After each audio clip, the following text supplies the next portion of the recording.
How's everyone doing? Welcome to the Dragon Den podcast. I'm here with Jay Semp Art. That's how I've been saying it all this time. Is that correct? That is exactly correct. Okay. Just want to make sure. For those of you who don't know who he is, he'll introduce himself as well, but just give a basic backstory. He is a channel centered around art and showing people his art style as well.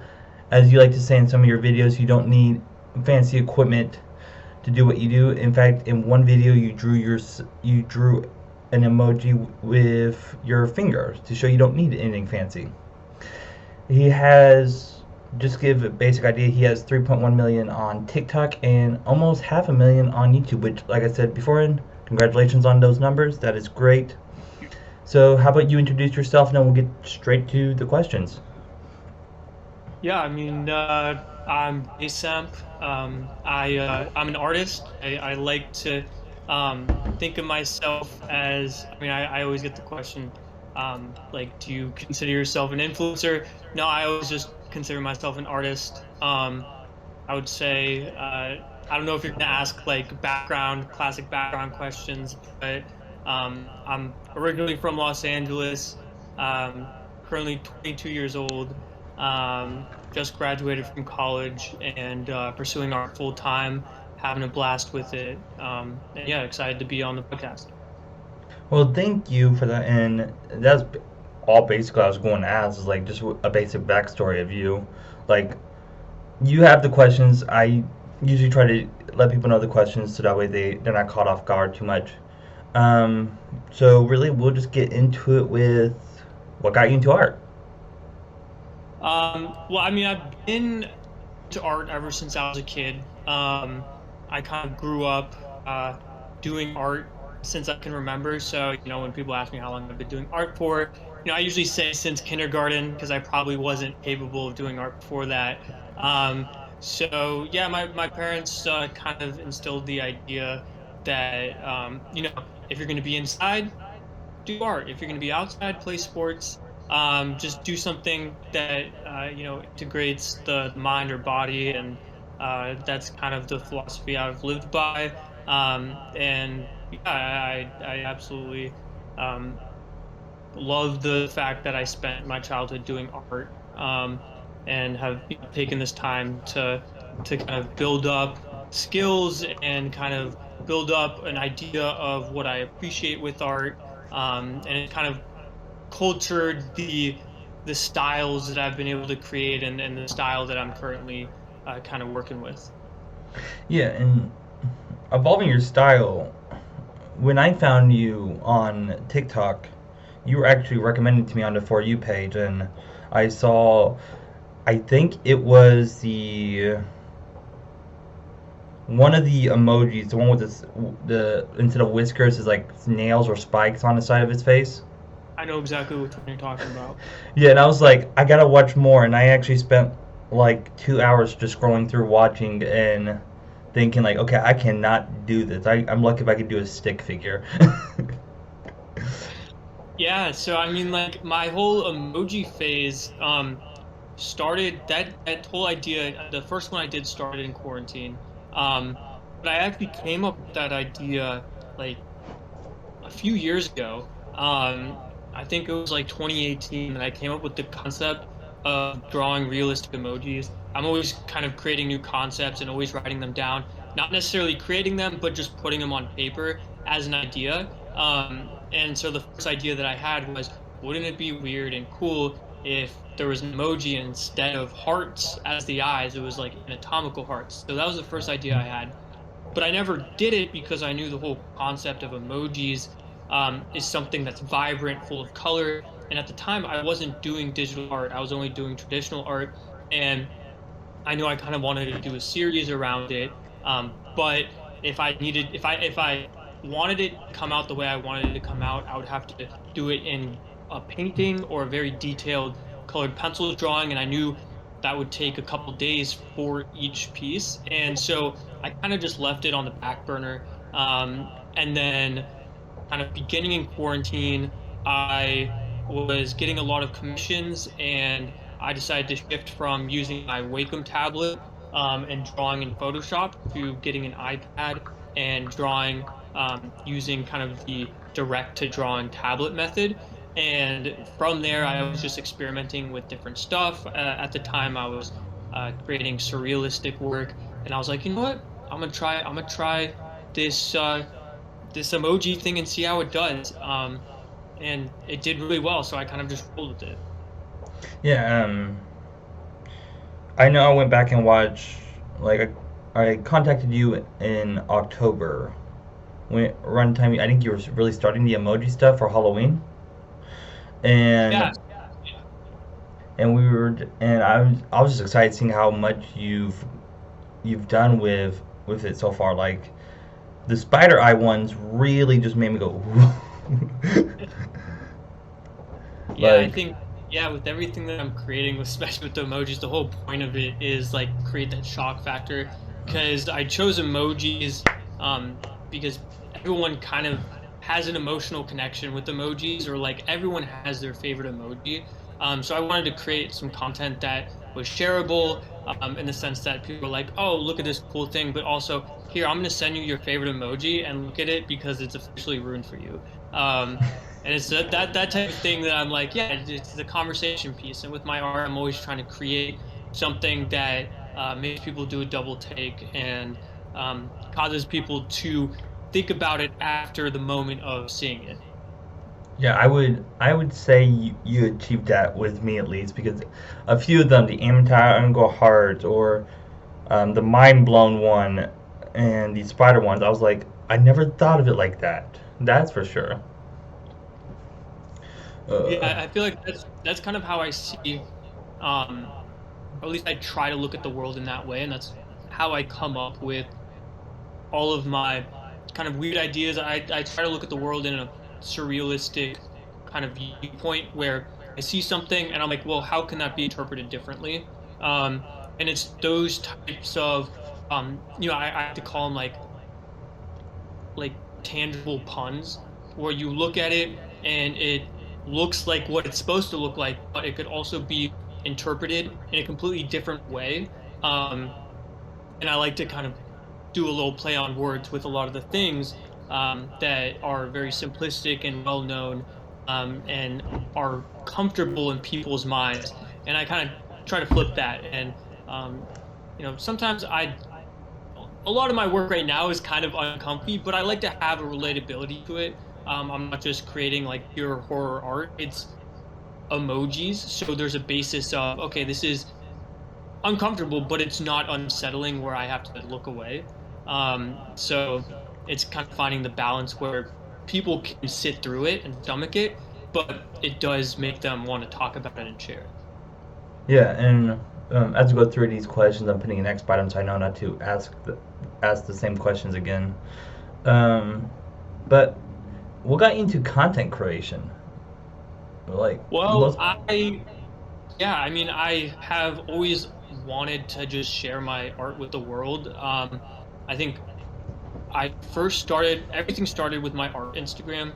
I started that freshman year of high school, um, which was a while ago. And I remember starting it before kind of it was normal for people to have like multiple Instagram accounts or multiple social media accounts. Because I was posting art on my personal page and it just kind of felt weird posting art and then posting a photo of myself and then posting art. So I was like, okay, I'm gonna make a page just for my art. And I was just posting on there, and it was just like a few of my friends following it. Me trying to use hashtags of like art sharing pages to get my stuff reposted. So it was kind of like a bit of a grind, but it that's kind of how it all started, and that started to pick up traction. And there was several art sharing pages that started to share my work. At the time, I was into hyper realistic drawings, so I was doing like a lot of hyper realistic eyes and stuff like that. Stuff that was really created directly for, like, it was the first time I was creating directly for social media. Like, I was making sure that when I was taking a photo of the art, I had like my hand in a very specific position and arranged all the colored pencils around it very specifically, so that it would like be cool art, but also like a cool photo for like social media. And yeah, so that's kind of how it started. And from there, I mean, I just did my Instagram probably up until when I started to do my TikTok, which I made my first TikTok um this the same around the same time um that I'm trying to think. Well, I posted my first TikTok like 2018, and that was before TikTok was normal to use, so I felt weird using it, so then I kind of stopped posting. And then quarantine hit, and I had all my friends sending me random TikToks, and I was like, well, I guess this app's kind of picking up traction. Um, so from there, I ended up, just posting random TikToks. I was trying to repost some of my um, Instagram work, but I realized that TikToks are a different like platform for people, the way that people consume it, the same way that YouTube's a different platform. So I found myself creating different content for TikTok, creating different content for Instagram, creating different content for YouTube. Um, and I was attempting to do YouTube as well, doing long form videos.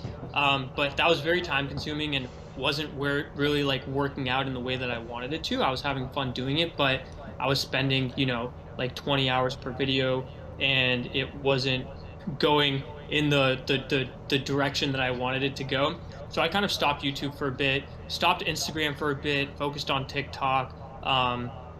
And yeah, I mean, to answer your question, like I just wanted to give like that journey. But to answer your question, I enjoy the feedback that I get from people when posting, especially when it's a complete stranger, and oftentimes they don't hold back.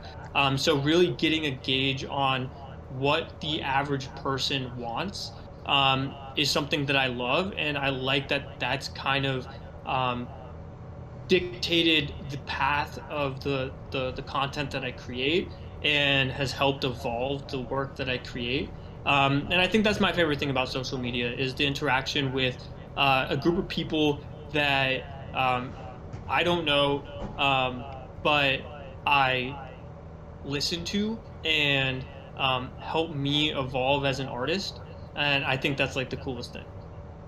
Yeah, and you actually answered two other questions in the process, so that's actually easier. Like the next one was what got you into TikTok and what got you into YouTube, but you basically answered those with that one question as well. And um, I would say that's actually pretty interesting to say the least. Like starting with Instagram, most people I talk to in the Dragon Den podcast, they started with like YouTube or Twitch, but you actually started with Instagram posting photos, which makes sense since what you do is art. Hmm. And what is your inspiration for drawing and creating? Like you said, you started with hyper realistic, then you moved on to emojis. Does it change, or is it really basically all the same for everything? Yeah, I mean it always changes. Like it's crazy. Like if you it's harder to see on my TikTok and my YouTube, but if you scroll down on my Instagram, like you can see I go through like different phases of art.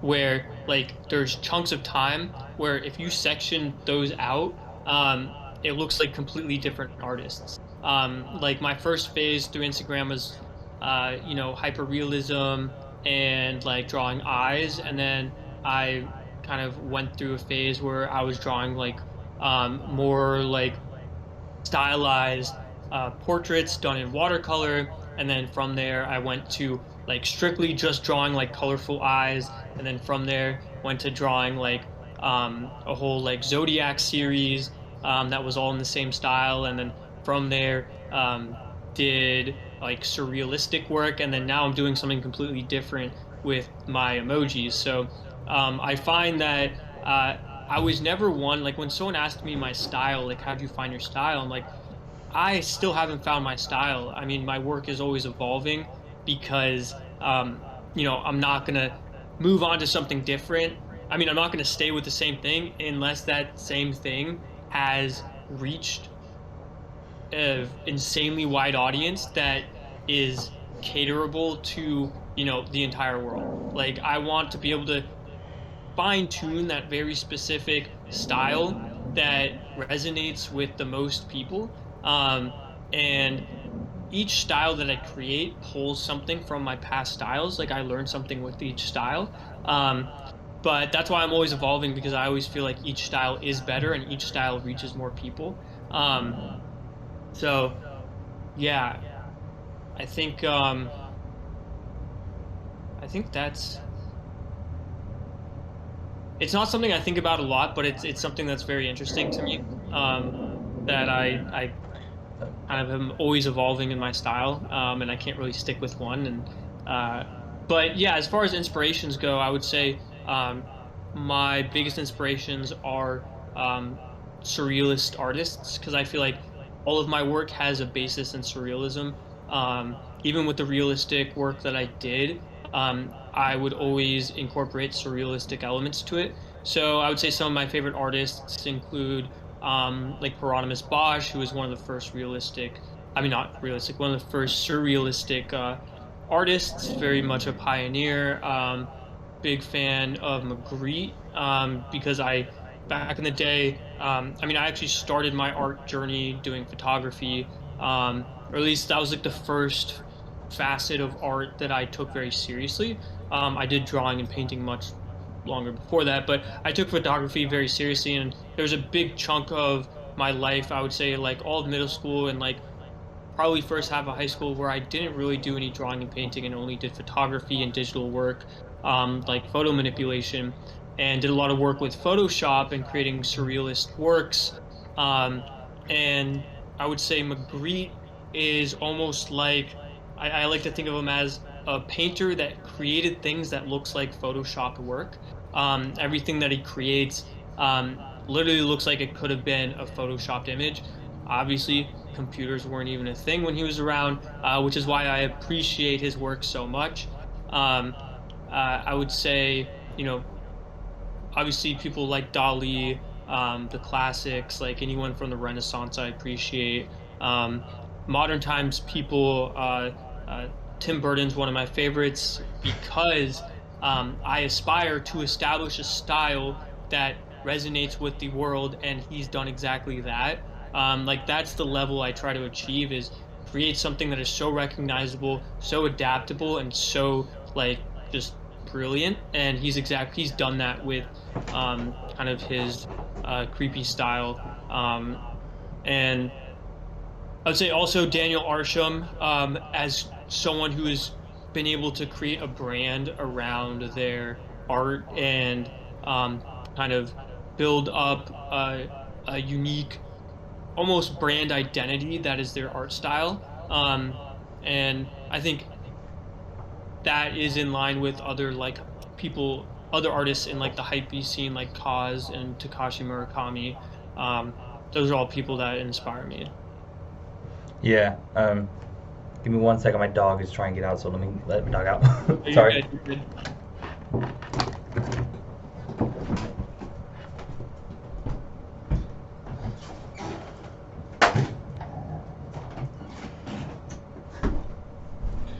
Sorry, sitting here trying to do this. My dog is quietly growling, so I was like, okay, you want to go? It happens. um, no, I agree with that. Like a lot of those artists I heard of because in art class in high school we had to take a little bit of art history, and you saying those brought like unlocked a memory of that stuff, and I was like, oh, I did not think about this for a long time. Hmm. And one of the people I do admire, just like you, is Tim Burton. I love his style. I love what he does, especially with like Nightmare Before Christmas and Corpse Bride and such. So I do agree with those. Um, Here's one that you probably got asked before, but I'm always interested in people's answers. But like, what would you say to upcoming artists looking to make content around art, like something like you do? Yeah, I would say the number one thing I would tell you, and this is for any content creator: create because you like what you're creating. Don't create because you want to grow a following or get followers. Because not that there's anything wrong with that, but if you do that, you're going to burn out really quickly, because no one, I mean, unless you get really, really lucky, sees overnight success. It takes time. And if you're consistent with it, because majority of people are not consistent with it, you will find success. Like I was posting on my Instagram to an audience of maybe 100 people, maybe getting maximum 10 to 15 likes, and I was doing that for like a couple years. Um, but I was doing it because I loved making art, and I was just posting it because I kind of saw it as my own kind of online portfolio that I could just put out there. And if someone happened to come across it, then that was awesome. But whether I was posting or not, I was creating anyways. Um, and so I saw posting as just an addition to kind of share my time with anyone who would desire to be interested in it. So yeah, I would say the best advice is do it because you love it. Be patient with it, because if you're passionate about it, you will find success. And if anyone tells you that you're not good enough, um, no one's good enough. Everyone starts at a point. Everyone is at a point where they could get better. Like there is no like, oh, I'm exactly where I need to be. There is always room for improvement for anyone. So even if you don't feel good enough, you just got to start, you know? There's no point in waiting to be like, oh, I'm not good enough yet. I'm gonna kind of wait to post or wait to do this. It doesn't matter what level you are at any point in your journey of being a content creator or just a creative person, there's always going to be someone on that same level who will resonate with you because you're on the same level as them. So you don't need to be an expert, right? It's great if Yeah. you are, but more people often resonate with people who, can be relatable. So I think what I'm saying is start now, stick with it, and do it because you love it. That's the big three right there. Yeah, I agree with that because most people say like, oh, they want to get into content creation and make YouTube videos, TikToks, Twitch, all that to get rich quick, and then they realize it doesn't work that way. Yeah, yeah, But I agree with that, and that's a really good answer for sure because I know thinking about it back then, it's like I got into it for the wrong reasons, and it just took me time to realize, hey, this is why I should be doing it. So it's good hearing that from someone else. How long did it take you to get to where you are now on TikTok? it took me a while. So it's funny. I was very adamant about getting to 1 million followers on TikTok. Um, so like I said, I started my TikTok in 2018, posted a few videos, stopped, picked it back up in 2020. Wasn't really getting any traction, not at the level that I wanted to.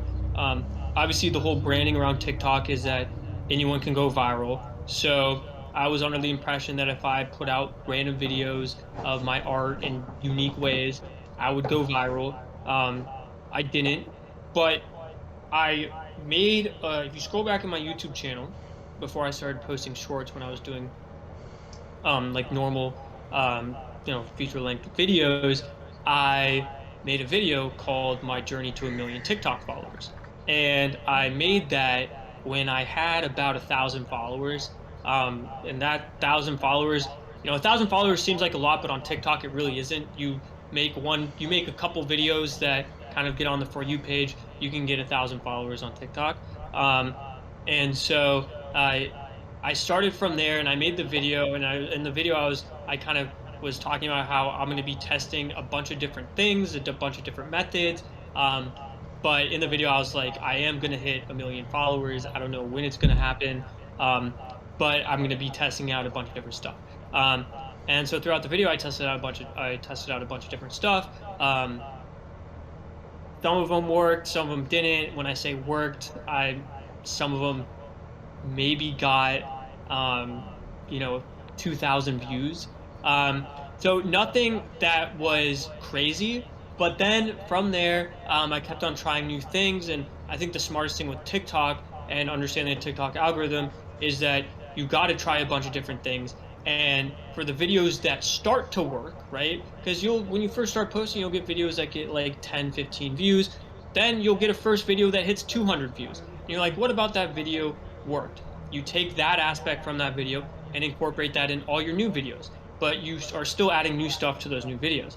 And then maybe one of those videos will get to 1,000 views, right? And then you're like, okay, Mm-hmm. maybe something about this is working. And for me, I kind of built up into something that turned into me creating art where it was kind of like all about the video as well. Like, I don't know, I mean, I'm posting so much now that it's hard to like scroll all the way back.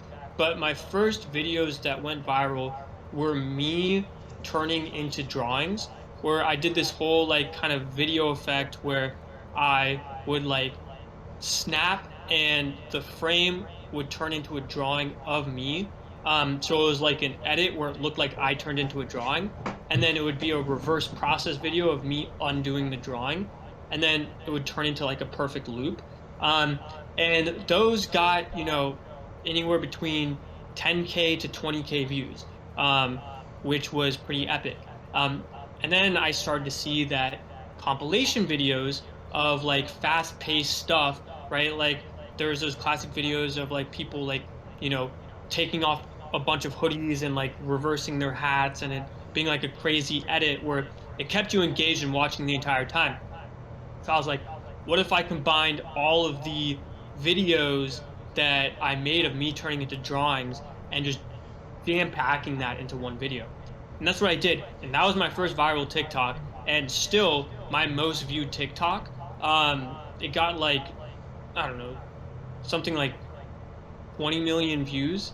And I was at like, maybe like at that point, after getting a bunch of, videos that did pretty well, I think I was at about like 10,000 followers. But over like, because that one video went viral, I got like 200,000 followers in like a week, which was like pretty crazy. Um, so then I was like, okay, like that works. Let me try to do more of this. But then I found that that wasn't very sustainable because those videos took a ton of time, and I couldn't post them every day. And it was still that compilation video was exactly what went viral, which meant I would have to create a bunch of those regular videos for that to be a possibility. And it was just like, I was still in school and I just didn't have time to do it. And so I kind of just like waned off of doing TikTok for a bit. And there was like about a month where I just wasn't posting on TikTok. I was losing followers. And then I like just stopped posting on TikTok, but then I got my iPad and I started posting some of my digital work. And this was like a few months later. And then I posted the first emoji video. And that blew up. Like I posted it and it got 1 million views in a day. So the next day I was like, I'm gonna post another emoji one, and that also got 1 million views. And I was like, I've never. That was my second video to ever get 1 million views because the first one was the viral one. Um, and then the fact that I had two get 1 million views back to back, I was like, okay, this isn't like a one-off thing. This is something that people actually like. So then, starting from that point, I posted every single day, a couple times a day. And within that month, I had posted about, I don't know, like 70 emoji videos. And by the end of the month, I had 1 million followers, which was crazy. And yeah, that's kind of how I got to 1 million followers on TikTok. It was not like, oh, I just have this emoji idea and it's the perfect idea. Boom, right? Like one of the classics things on like TikTok is someone goes viral for something and then they think that they've made it because I thought, oh, I went viral, right? Like really viral. Um, but that didn't mean that all the videos that I was going to post following that were going to go viral as well. And that's exactly what happened. Like everything I was posting after that, nothing was doing as well. So I was like, okay, I need to shift gears, right? Like it took me a lot of strength to be like, I'm going to stop posting this content that's been doing like decently well and start something completely new because I need something that's more sustainable for me, right? Like I don't want to be burnt out. and I want something that's just fresh. And so, yeah, one of the most important things to be successful on, TikTok and just social media in general is the ability to pivot from what you've been doing, because inevitably, people are going to start to get bored with what you do. And doesn't mean it's not good. And like I said, if you love doing it, keep doing it because um, it's about what you love to do. But for me, the other work I was creating that specifically for social media, right? Like the videos and all that stuff, and I Hmm. liked doing them, but it wasn't my heart and soul of like my identity, right? A lot of people have their identity in their style, and I don't think that they should change just because social media is not liking them in the moment. But for me, my identity is not my style. My identity is creating new content, and it always has been and always will be. So I have less of an issue pivoting and kind of leaving an old style behind because I think of that as a chapter that got me to the next chapter. And the chapter I'm in right now, I'm going to look back on it and be like, wow, that was so long ago and so different from what I'm doing now. And that's kind of how I view it all. Yeah, I mean, I agree with that. I mean, how we are now is not how we were 5, 10 years ago. Yeah, I mean, there are times where I look back at how it was 5, 10 years ago and go like, that was me. yeah, Yeah, and so it's definitely I agree with that. And last one for the just the basic questions. I'm interested in this. Have you ever been recognized, like out on the streets, like just walking and someone walk up to you and go like, "Hey, you're Jason Art." no, I haven't. I have my friends always ask me that. But I think it's because my work, like all of my viral videos and all my work, they don't include my face in it. It's my art. Um, so I have less of like a visual presence of like me in my you know social network or like social media identity. But I imagine that might happen because I do want at some point to start making like YouTube videos again where it includes my face. At the moment, I'm just spread very thin and don't have time for that. Um, but yeah, not a lot of my work has my face in it. So I don't think many people would recognize me, even if they were like an adamant follower. But no, I haven't been recognized. The day that happens will be a momentous day. Yeah, I was thinking about that when I wrote that question up. I was still intrigued. I was like, they're more. I was scrolling through your videos like 2 days ago when I was like, okay, I got to make sure I'm up to date, make sure I understand what I'm going to ask. And I was like, wait, most of his videos include his hand. They're not going to recognize a hand more than a Yeah. face. uh, so these are more brand focused questions from 10 going onward from here. And such like, plain and simple, what is the brand you're going for? Yeah, I mean, I'm just trying to um, build a brand that is multifaceted. Like when I say build a brand, I want my work to go beyond just my work, right? Like right now, obviously I have my social media presence, kind of spread across all the different types of social media, but I also have my clothing line with my emojis. I'm working on an emoji app right now that should be done. Well, it is done, but I'm just working out the bugs. So the plan was to release it in October for Halloween, but there was a few delays just because like it was pretty buggy. But yeah, my point is, so I got the app, I got the clothing stuff. I'm working on doing shows outside of social media and stuff like that. So kind of building a presence that when people think of JSAMP art, they don't necessarily think of social media. They think of all the different things that kind of my art is on or within or kind of associated with. Yeah, I get that, and I definitely agree with that because when it comes to having a brand, you want to be known for multiple things, not just one main thing. Yeah. It which makes sense because I mean, I do agree when I look at your name. Like I go on TikTok and I see one of your videos pop up, and I see JSemp art. First thing that comes to mind is art, not clothing brand or emoji app. Yeah, But having it spread out to be more than one thing does make a lot of sense. yeah. Um, Speaking of your name, how did you came up with it? JSemp art. Yeah, so it's just a nickname that my like JSemp was what all my friends called me in high school. Just because J is the first letter of my actual name and Semp is just a shortened version of my last name because my last name is very long. So all my friends just called me J Semp. Um, and so I just did the underscore art so that people on Instagram could find me as it can like automatically associate me with art. And I thought it had something to do with like would help with like the search algorithm and stuff like that. Because I don't think JSemp was taken, but I just wanted to include that, and that kind of just stuck. Um, and yeah, like I would say, obviously have had the option to when I start new things to have a different name, but um, I found success with JSemp art, and so I'm kind of sticking with it, just as an homage to my beginnings and kind of where it all started, which was the Instagram page. Um, but yeah.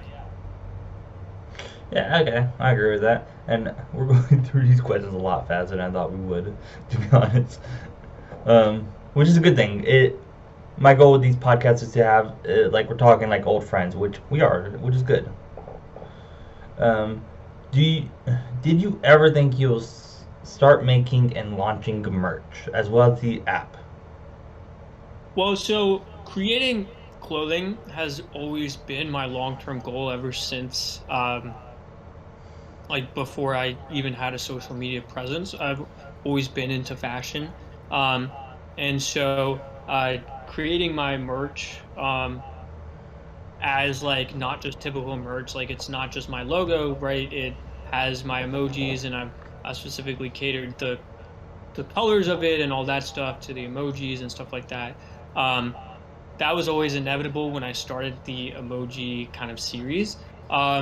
I have worked on, launching several um, like clothing stuff with my friends. Like I think um, freshman year of high school was my first attempt at a clothing brand, and um, you know, we did it, and it wasn't very successful.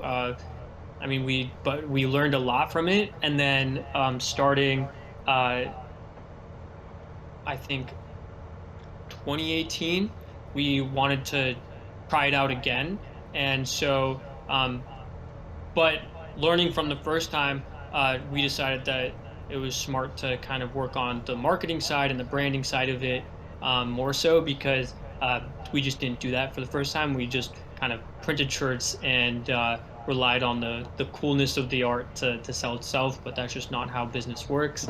Um, Yeah. so we spent a lot of time with the branding. I made a bunch of like content. The whole idea behind the brand was that it was streetwear with kind of blueprint and roots in street art. So we like one of the promo videos was putting up a street art piece and like creating a mural in downtown LA and filming the whole thing. And it was like one of the designs on the shirt. And so we ended up creating a bunch of content, but um, us like it was me and two other friends, and it was the same group of us that had created the stuff freshman year, but we were all in college at that point and we just didn't have the time to between job searching and all that stuff, we didn't have the time to put into it that we needed. So that kind of like fizzled out and we didn't end up doing it. But I wasn't upset about it because I learned a ton and um, taught myself a bunch of new skills in order to create all of the branding content behind it. And I still want to create a kind of a brand, like a clothing brand around that's kind of like an offshoot of my brand where it doesn't have any of my traditional art on it, but is just about the cut and sew and design behind it because I come from a very graphic design background. So I've always appreciated clean cut work. That's why streetwear is some of my favorite styles. So yeah. Um, the the merch was inevitable. I'm always going to keep and doing that merch. The emoji merch, I mean, it's been successful and I'm super happy with it. And when I launch my other stuff, it's just going to be separate. Um, and the emoji app was something that after I had created 100 different emojis, I was like, okay, so many people in my comment section are asking for this. I need to create this. I started, working with the developer on the app probably like 6 months ago now. Um, so it's been a long time. Probably could have gotten it done a lot quicker, but um, it costs money to do things quicker, like a lot of money to get like an app developed. Um, so I went with someone who was uh, less professional. It's been a lot of, tugging back and forth. But I'm getting it for a good deal and I'm not upset. I'm really happy with the product so far. Um, and it just took longer. I'm super stoked with how it looks. I've been using it and testing it out with like my friends and family, and they absolutely love it. So I'm excited to officially make the announcement on that release. And I think it will be in perfect timing for when I hit like 500,000 followers, I mean subscribers on YouTube. So it'll kind of be like a 500K special, like, hey, like hit 500K, made an emoji app. And I think a lot of people, I mean, I get multiple comments on every single thing I post, asking for an app. So that's why that happened. And yeah, so that's kind of where those two things were birthed. Yeah, I agree with that. Well, I mean, I see where that comes from. I'm used to agree, but um, it's definitely interesting to say the least how things have gone for sure with content wise. But this is always a go-to question for me. Where do you see yourself and your brand in 6 months, 1 year, and 5 years?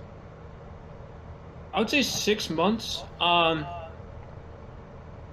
Probably, I want to have my shop expanded where it's not just clothing. Like I want posters and additional things like that because I find I really like my work and I think it resonates with a lot of people. But just by the nature of the creepiness, not everyone who loves it would love it as something that they would want to wear. Um, but I think there is an audience of people that would want it, say, on a poster and stuff like that. So I've been researching because everything I do is is print on demand because um, that enables me to have all of my emojis in my store instead of just doing a select batch. Because I find, and that's the whole reason why the emoji thing works, is because everyone kind of feels connected with their specific emoji. And so by having all of the different emojis up there, it allows people to kind of pick and choose what they want. So yeah, definitely expanding my online store, having the emoji app done, having the Google Play version of the emoji app done, because right now it's just working on the Apple version, because it's two totally separate interfaces. But I just bought a Google Pixel phone so that because I don't use like Samsung products or anything like that, but I wanted to create something that I could test out and give the best product. So I got like an older Google Pixel phone so I could test it out. So I just got that. So the Google Play Store one is definitely happening. But it might just take a bit longer. Um, I would say um, I'm currently working on some NFT projects that I've been working on kind of the behind the scenes for a very long time that should be launching in that time frame. I mean, some of them definitely are, but there's a few that are I'm taking a little more time to work on. So that's the 6 months goal. 1 year, I would say I want to start working on uh, something revolving around collectibles. And I've always liked the idea of having a tangible version of my emojis and stuff like that, like vinyl figures. And I know that takes a long time. Um, I would say in a year, I would definitely want to be in different art shows and galleries that are established. And stuff like that. So building my brand beyond the social media scene and more into the real world scene, and getting in touch with other artists, I would say, is also a big thing for me, is kind of building my just basis of people that I can reach out to and talk to and bounce ideas off to, on a comfortable level, rather than me being like, oh, like I'm trying to reach out to this person because I think they're so cool. Like I want to be able to have conversations with people that I admire and really appreciate their work, and kind of be on the same level as them, where we can just talk casually, without it being like, oh, he's trying to get something from me. Um, then what was it, 6 years you said? 5 years. 5 years? Ooh, that's tough. I would say I would want my own clothing brand, that is strictly about my style and everything I like about my style. I would want to have um, my own. I'd want to have my own gallery, um, where I can showcase both my work and other artists' work that I appreciate. Um, I would like it to be a joint gallery of other with other artists that I also appreciate, so we can like kind of curate it together. Who those artists are, I have no idea. I'm sure I'll meet them in the next 5 years. There's also some artists I know now that I would love to work with.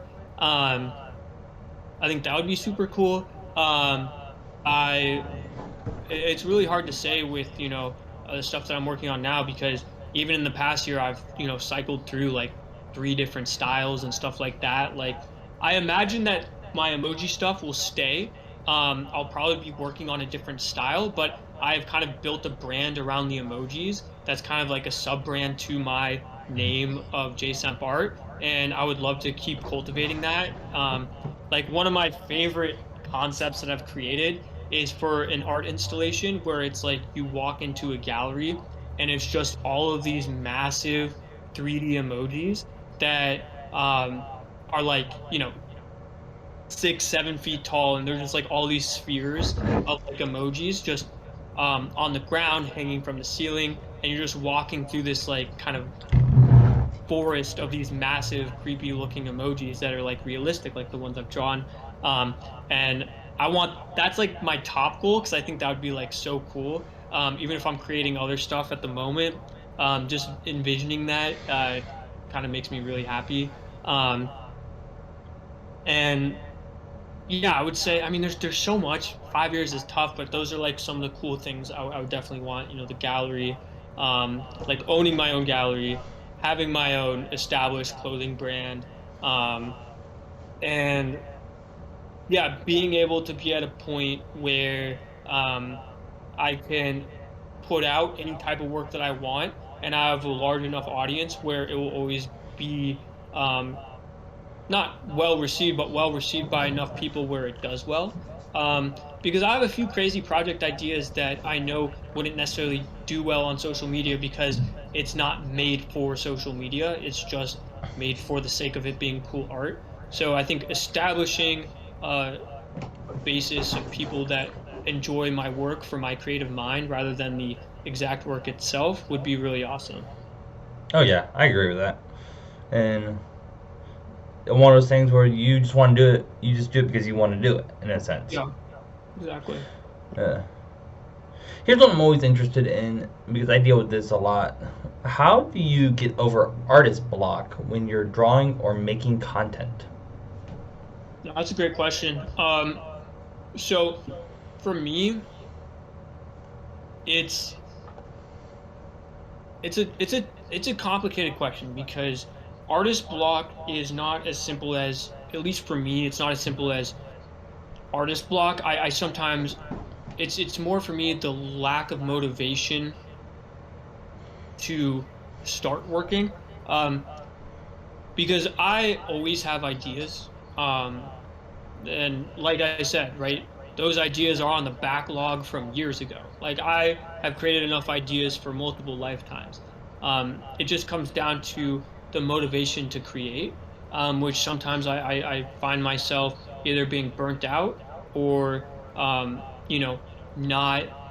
I mean, look, I'm not gonna lie, and I think any content creator can agree. Like, if you post something that you really like and it's not well received, that can cause a lot of demotivation.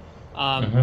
and oftentimes, that happens where it's the opposite too. Like, if I post something and it's so well received, I'll be like, I'm gonna be creating all day, right?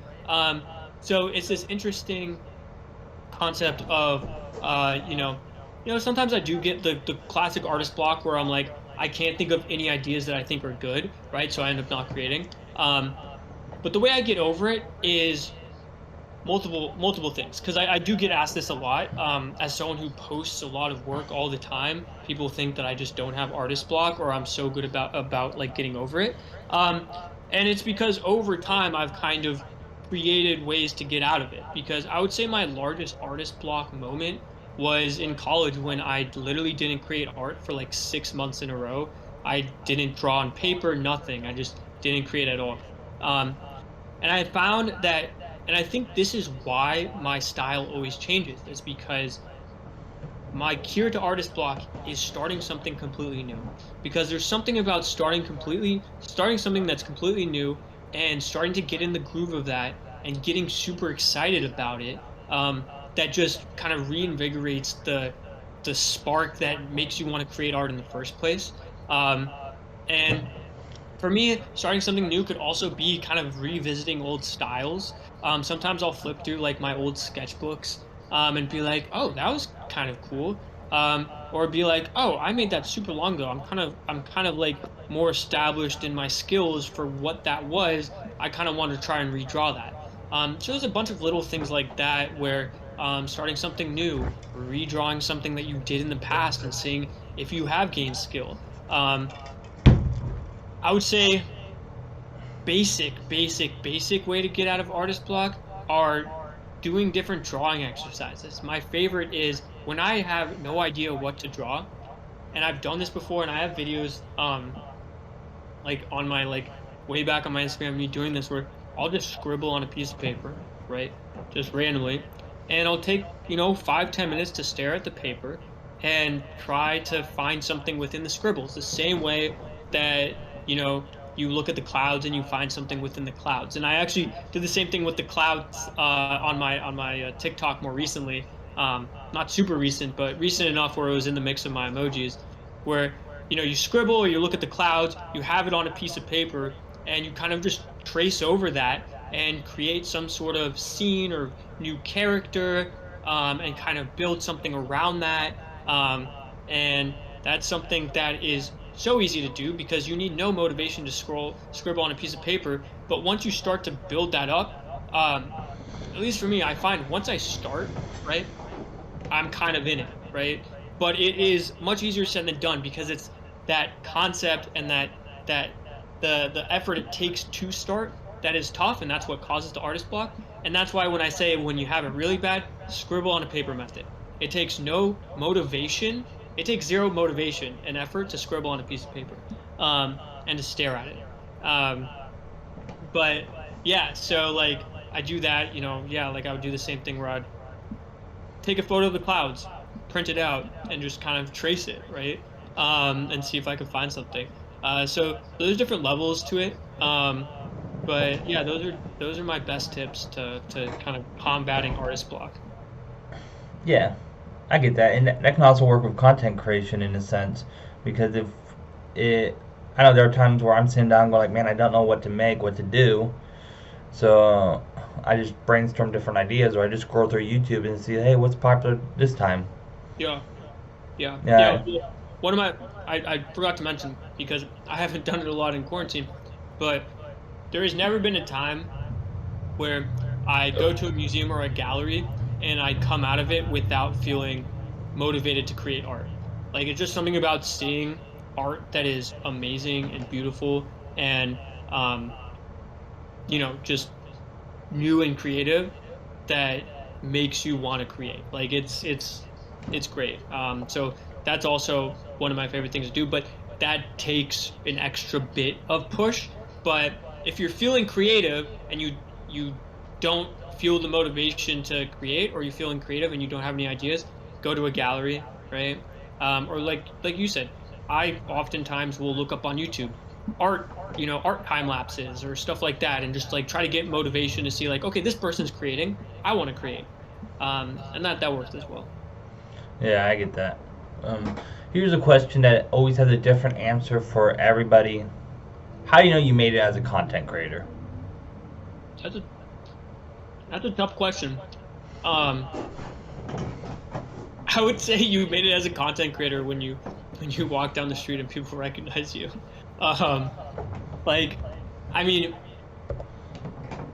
I would say no. To be honest, I would say you make it as a content creator um, when you're able to um, create do your content, right? I mean, look, it's different for everyone, right? And I think making it as a content creator isn't doesn't mean being successful as a content creator. But I would say, we made it, right? Is when you can, do your content creating without doing anything else. Like you can kind of put everything else aside, set that as like, okay, yeah, I do this for a living. I'm, able to make a living from doing this. I would say that's when you kind of made it, when you're able to make a living off of it. Um, but then again, right, it could be the same thing where it's like, other people would say, well, you have to be famous, right, and stuff like that. But I would say baseline, like to say like, oh yeah, I made it as a content creator is, yeah, I'm able to make it as like a full-time job. Oh, okay, yeah. I actually like that answer. I had answers before, like you said, where it's like, where people go like, I remember one of the most recent ones. I was talking with a few friends, and they're just like, "Oh, you made it when you could wake up and you just walk to your computer and not have to worry about paying your bills for the month or something." And I'm just like, "Okay." Yeah. Yeah, I would say financial freedom as doing it as your full-time job. Yeah. Because a lot of people will make the jump to do it as their full-time job and are successful at it, but they're grinding it. They're grinding it because um, you know, they needed to do it full time to get to the point where uh they can be, financial free and be like, okay, if I don't want to create for the next few days, I don't need to, right? Yeah. And like I said, a lot of the questions you're answering are also answering other questions, so we don't have repeat answers. But the last one is just a simple question: are you doing what you enjoy? Yes, I absolutely love what I'm doing. I'm very fortunate to be doing what I'm doing, and I'm glad that I took the leap to do what I'm doing. It was a very tough decision for me to be like, okay, I'm graduating college, um, because I was applying to jobs and stuff like that. I was like, okay, I just spent 4 years college plus high school, working towards an education that would land me a pretty good job.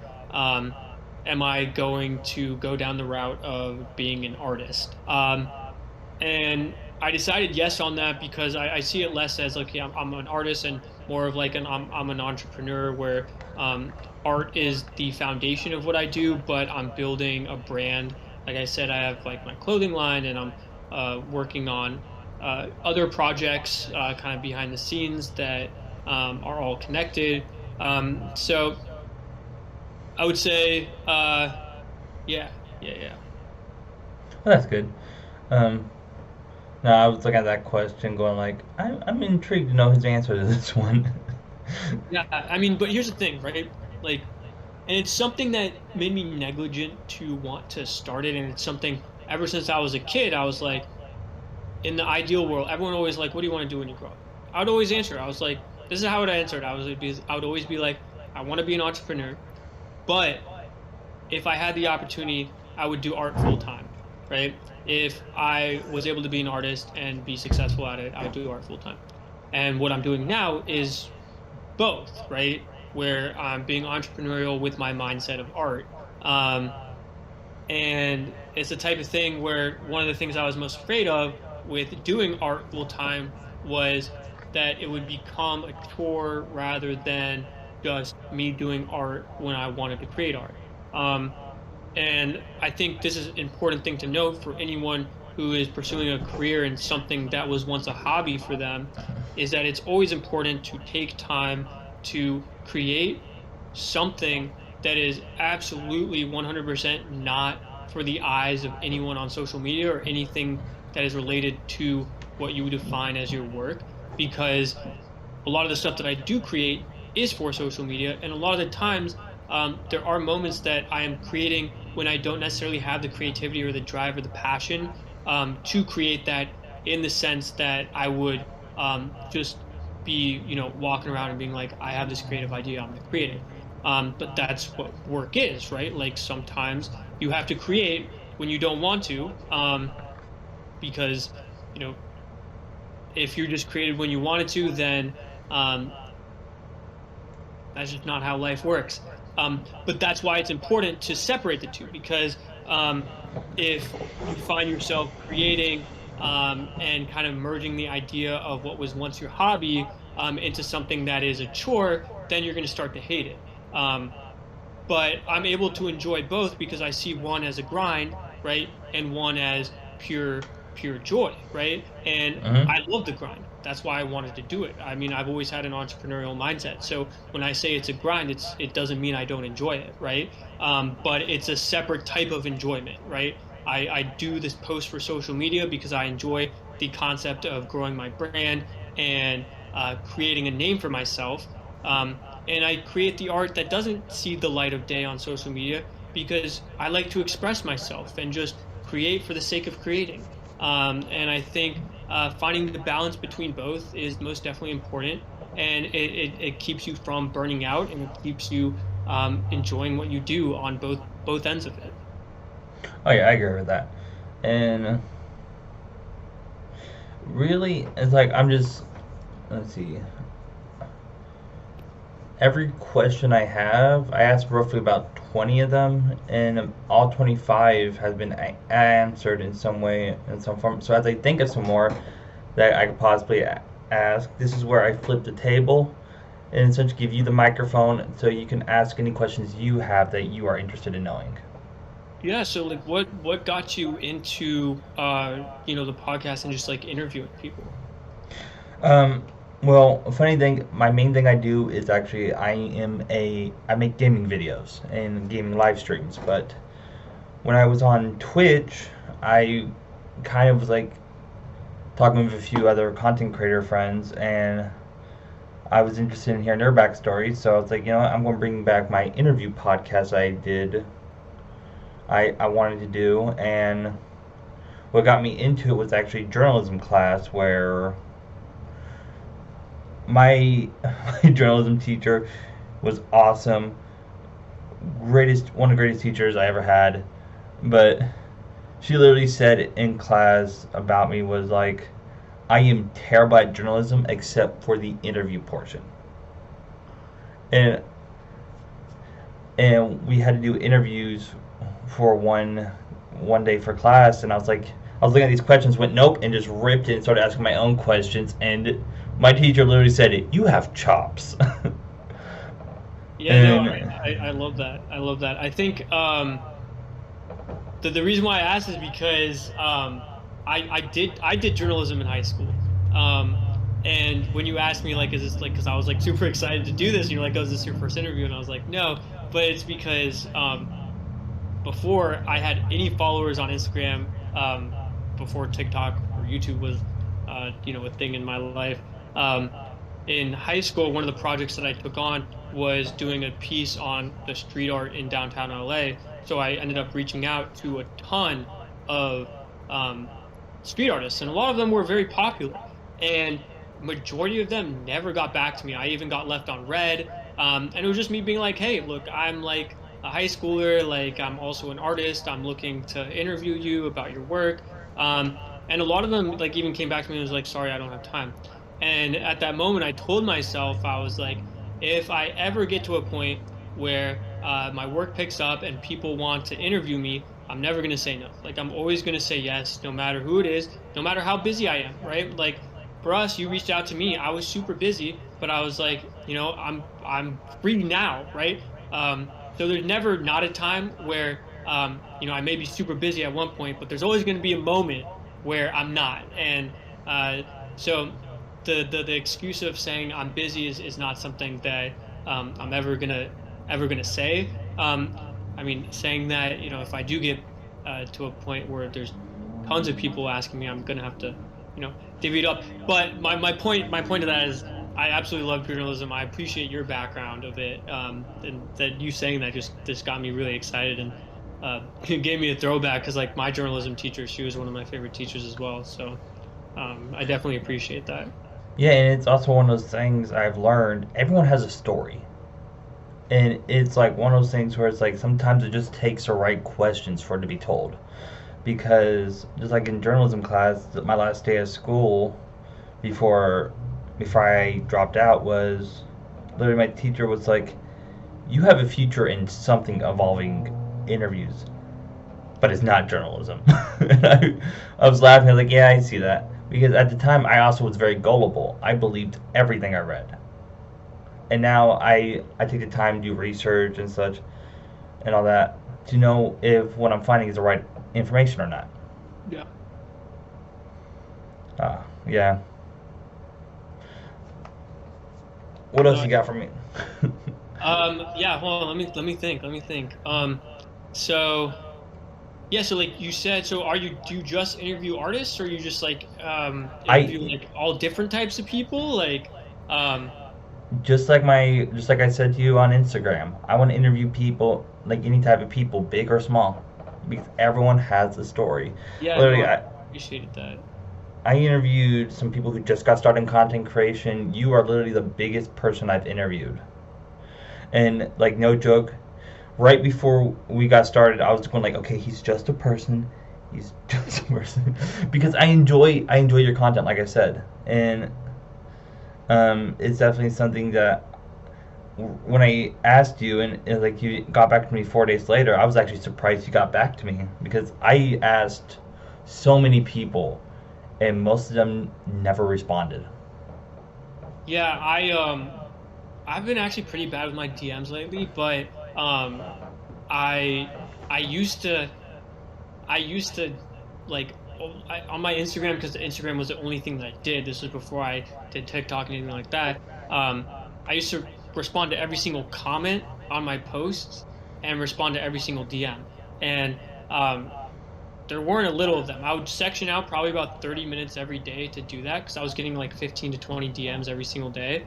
Um, but my Instagram slowed down a bit because I just really stopped posting on my Instagram because Instagram's not doing very well in their relationship with their creators. I think TikTok and YouTube are doing much better for building their platforms for their creators rather Oh than yeah. for their brand.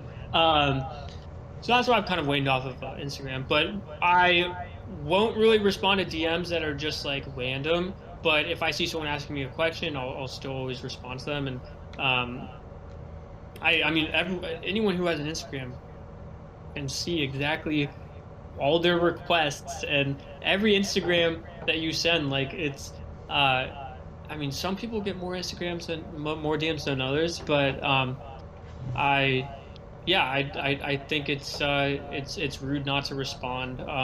Even if you take the time to be like, sorry, I don't have time for this. I think leaving someone on red, as someone who was left on red so many times from all those artists that I looked up to, um, it definitely felt a lot better, even from some of them, to reach out back to me and be like, hey, sorry, I don't have time for this. Um, but yeah, no, I think reaching out on social media is the new thing. Like everyone, um, like you can't just call up a famous person, but you can DM them and they might see it, right? Yeah. And so uh, I think when people are taking that leap to reach out, I also see that as like at least the way I felt when I would reach out to these people, that I appreciated their work. Um, I would be nervous, right? I'd be like, what if they don't respond? But it's like I think it's exactly what you're saying, right? Where it's like you got nothing to lose, right? You send it, they see it, they're just a person, right? Like Yeah. I think that's a great mindset. Um, but yeah, so where do you live stream the interview itself, or No, no. The interviews like these take a bit to edit, so I always record them. The only basically my channel is set up. I live stream or record primarily Minecraft gameplay due to the fact I use a laptop for all this. Yeah. So it won't be able to run too much, and I record all my podcasts and edit them. Awesome. Awesome. And where do you see yourself? Um, where do you see yourself in like a year with all this stuff? Or Uh, first question, how long have you been doing the interviews for? Interviews, I've been doing them for roughly 3 years. Content creation as a total, I've been doing for 10. Nice. Nice. Yeah. So like, yeah, where do you see yourself in 1 year or 5 years? 1 year, I'm hoping. Right now, I already do this as basically, I guess you could say, as a job, since working is really not an option for me. But I'm hoping that I my goal with this is actually not to be like most people my age. I'm 25, where they're like, oh, buy all these fancy stuff and such. I want to give back to my family for giving me the support they gave me, Yeah, and basically help my family not have to worry about anything. that's awesome. And I got a son who's 5, so I want him to live a life where he's not struggling, and I want him to live a life where I know my parents, after I become a parent, those times where parents go like, "Hey, I'm sorry, I don't think we can do this." How much it hurts them to say that. I understand that now. So I want it to be where my son can walk up to me and say, "Daddy, I want this new bike," and like, okay, let's go get the bike. Yeah, yeah, But at the same time, don't spoil him. yeah, yeah. 5 years, I want it to be where I'm giving back to people. In a sense, have like a Mr. Beast mentality, I guess you could say, Yeah. where it's like give back to the community, give back to people, because I didn't got to where I am by myself. I know that I have friends who shouted me out, or friends that like told their friends about who I am. So I want to give back to people. To be honest, I don't care if I grow, as long as I help other people. I think that's awesome. That's a great Yeah, mentality to have. yeah. So 5 year, 1 year, hopefully making my family's life easier. 5 years helping people. That's awesome. Yeah, yeah. It's definitely something I want to do because in the start of all this, I had a terrible mindset. I was like, Well, okay, it's growth, right? You know, yeah, you find yourself. Not everyone. I mean, not everyone starts with the right mindset, but it's if you are able to evolve and understand what the right mindset is, and not only recognize it, but take action to um, shift yourself to live up to that mindset, then that's what counts. oh yeah, I agree. Uh, oh, there we go. Finally got my neck to pop. Oh, you probably watched me trying to do that this whole Yeah. time. uh, no, I'm definitely enjoying this conversation with you because, yeah, oh man, at the start of it is like a moment starstruck, being like, hey, this is someone I art style look up to because there are times where I was thinking, how can I make something cool? And just but now after talking, I calm down. And it's like, yeah, it's just like I said, the goal of all this is always just like two old friends talking after not talking for a while. Exactly. Exactly. I think we got a good conversation. Yeah, that's for sure. Uh, do you have any more, or do you think we're at a good spot? No, I think that covers it. I think that covers it. Yeah, and it's actually within the time frame I usually try to set, an hour to an hour and a half, and we're actually right there. So, with that being said, if you don't have anything else, you can plug yourself at the end if you want. Okay, yeah. JSemp Art, thank you. Well, okay. Well, thank you so much for having me, first of all. But yeah, I mean, all my socials are JSemp_art. And yeah, if any of you listening have ever wanted to reach out to me, ask me a question, interview me, anything like that, I'm always here to respond. I hope that uh, all of you have enjoyed this podcast, because I've definitely enjoyed it, and I appreciate all the questions. Um, and yeah, thank you so much for having me. No problem, man. And um, if you're wondering how you can find him, like it's JSEMP_art on TikTok, Instagram, YouTube, or just put it simply, if you're watching this, I'll leave a link down below to all his socials and such. And as I always say in all these, who should I interview next? And just let me know. And with that being said, if you guys have enjoyed it, consider leaving a like. It does help out a lot. Also, subscribe for some more. And I will catch all you beautiful people in the next one. See you then.